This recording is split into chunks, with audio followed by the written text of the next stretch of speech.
Just when it looked like all was just about lost, Callum McGregor done what he's done so many times for Celtic and stepped up in the big moment and secured all 3 points on a pretty ropey Saturday night in Paisley for Celtic all round. This is Tino with the Final Whistle Show, joined here by Brido. Brido, your response to that one? Just great to be back on, mate. And after a game like that, yeah, it's not pretty, was it? It wasn't great, but when we've won titles before, these are games that are scattered across a season. We're going to have more of them than I think we would want. We're going to play football that we don't necessarily want to see for a while until we get things sorted and get some reinforcements. But the most important thing is to get over the line, and the captain obviously done that in a very spectacular way. Just on that, just to pick you up on something, are this Celtic side winning the title? At time of recording, we're 4 points behind Hearts, who go to Pittodrie this afternoon. Are this Celtic side capable of retaining the title? Yes, we are. And I would also say it's a 3-horse race as well. And yeah, so Rangers 5 points behind after their win over Livingston.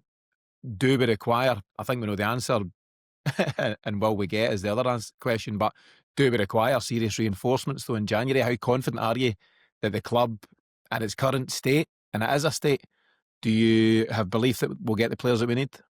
Yeah, I mean, it's all pretty negative and dull at the minute, isn't it? Everything we look at seems to be, even on the pitch, it's not great to watch. Then the bad news when we get somebody gets injured and it's injury, then another injury, and it's just like, what on earth else could go wrong? Then you have an AGM, which then doesn't become an AGM, and then it's like, we're reaching new depths, regardless of who's to blame.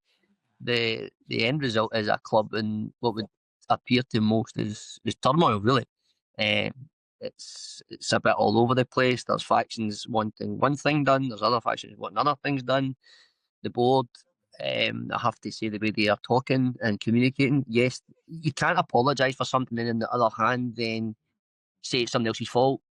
And it's these backhanded and half-assed apologies I think genuine fans are sick of. Um, yeah, and they can blame the Green Brigade and all that. They do a lot of good. Yeah, they let themselves down sometimes too, no doubt about it. But this deflection, like it was deflection on Brendan Rodgers last month, and it's deflection on it's the fans' fault now, and they're trying to bring the club down. And it was very, very defiant, some of the stuff we were hearing, and also importantly how it was said. I think we weren't going to go into the GM that much, but my view is just that everybody needs to have a right good look in the mirror and actually act accordingly. To be honest, I think everybody has their part to play in this being the way it is across the board. There's nobody missing out in it. How much do you think this all gets through to the players? You've seen Callum McGregor's, his celebration itself was quite impassioned, but certainly after the whistle, when the players go and address the away support, he kind of looked like he was rallying the troops almost. And listen, we don't know exactly what he was saying, but almost like, let's all be in it together, let's get behind the team type of messaging. What do you think? Yeah, I couldn't agree more, mate. To be honest, I think Callum McGregor is an intelligent football player, but I think he's a clever guy as well. He knows that the players need the fans. The fans need to see what the players are doing. The fans need the players to perform in order to be able to, celebrate and enjoy big moments, because they need the players to carry that out. Everybody, it needs each other. And in actual fact, what we're seeing is across the board, all of that becoming broken. The only thing that's salvageable, really, is that maybe a kind of sieve mentality between the fans and the players, and just, what, we're all in this together. We'll keep celebrating. We'll keep supporting. And I think he was just like, look, we know it's not great, but we just have to keep going. And you see him doing it to players during games all the time. And I think that's the point as you made. I think it was like, you know, we keep going, we go on another one, we get another one. And I think I think it's so important a guy like him is kind of leading that fairly thin on the ground in quality and quantity group of players. And I think it's so important that he's there, and he proved that more than most last night. Yeah, you'll have heard Chris Sutton, I'm sure, talking about the importance of Callum McGregor and where would this Celtic side be without him, because there are good players in this Celtic squad, but it's one thing being a good player, it's another thing having the experience that he's got and understanding the lie of the land and the way it can be sometimes in Glasgow. and just having the character to pull the team through. And Callum McGregor's, somebody somewhere will have the stats on the amount of late winners he's been involved in, whether scoring it himself or just being part of a team, Scott Brown at Rugby Park, all that kind of thing. He knows that Celtic can and generally always do go to the final whistle because you just need that one break of the ball. And to have that experience and that belief that if you keep doing the right things, eventually something will land, then it's so vital to have him there.